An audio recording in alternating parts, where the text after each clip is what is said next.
Welcome back to Dragon Army Books. My name is Dustin, and I just finished reading, not even an hour ago, this book, A History of What Comes Next by Sylvain Neuvel. And I loved it. We'll just say that from the beginning.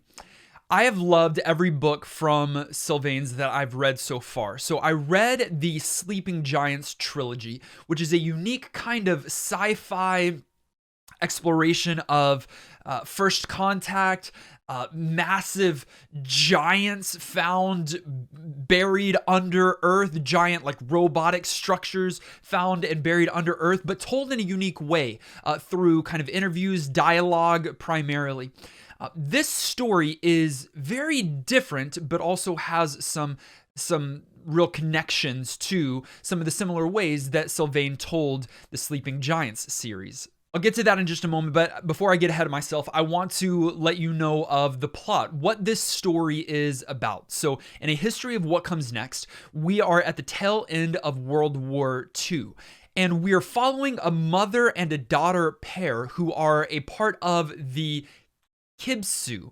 I don't know how you pronounce that exactly, but it is a lineage of women from the past 3,000 years. We don't know much about them. The whole story, in part, is discovering who these ladies are and why they are so unique. But they are identical in appearance, different in age.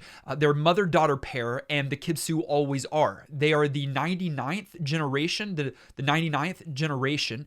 And we've got Sarah, the mother, and Mia, her daughter, who are working along with the past women in their lineage to really behind the scenes encourage the humanity to move towards the stars before some kind of ultimate destruction comes to this planet. So in large part, they're like our saviors working behind the scenes, encouraging real historical figures in our history to in math and in science to build these rockets and to eventually get humanity to space. So we're at the tail end of World War II, and these characters are working behind the scenes with some scientists like Werner von Braun.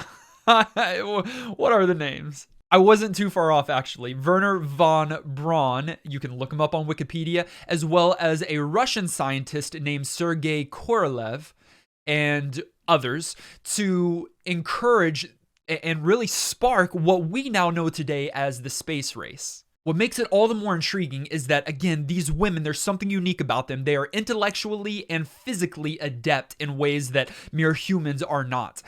And they've got this mysterious tracker that is following them and that has, for the past 3,000 years, followed to try to recover something that the women have and to try to eliminate them, halting any kind of efforts they're putting forward and whatever the mission that the women are on.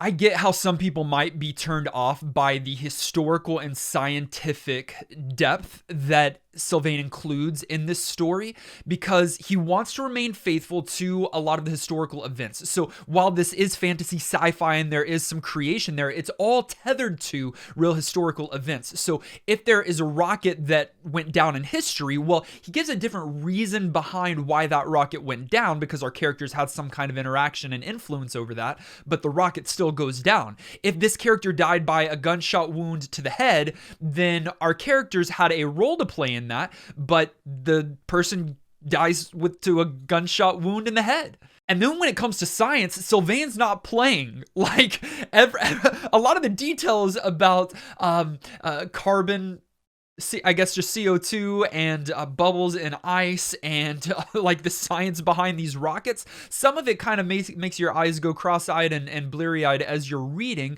Some will love that, but even if you don't, I don't think there's too much of it for you to not enjoy this story. This is one of those books that I liked to read pretty much with a Wikipedia article opened at all times, finding out about these characters and like these actual historical figures and what role they played in the space race and how they got from Germany to America, America to Germany, Germany to Russia, all of these different things to figure out about the historical accuracy about some of these things. Like even one of the small things, like Mia, the daughter, she felt attached to one of these Russian dogs that his name is that I'm forgetting it right now. It wasn't the first dog in space, but it was among the first few, and this is one of the first successful ones. She grew attached to that dog. So like, I just love the amount of historical accuracy here. Sylvain did a lot of research and yet still tells a compelling, fun, interesting story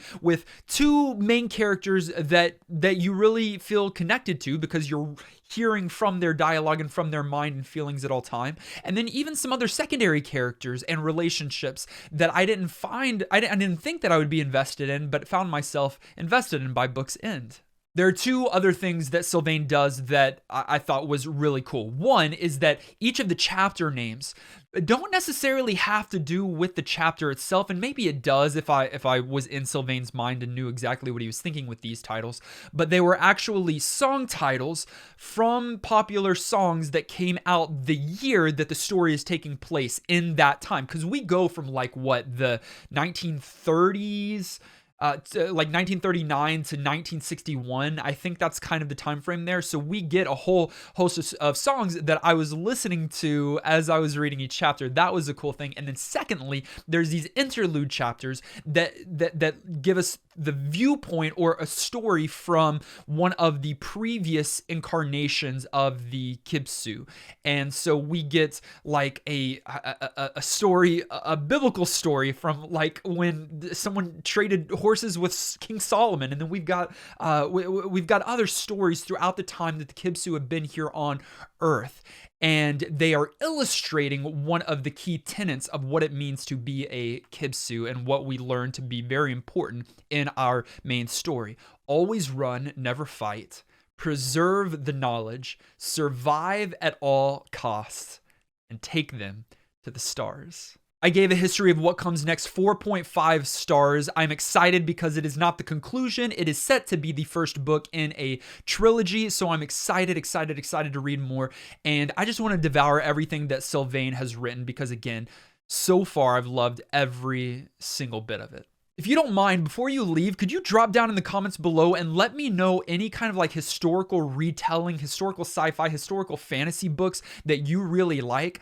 Every once in a while, I really like to dive deep when it comes to history, and I like it being told in a fantastical way. So let me know about some of those titles in the comments down below. And as always, thank you so much for taking the time to watch and like this video. If you haven't yet, click subscribe, join the Dragon Army, and we'll see you in the next one.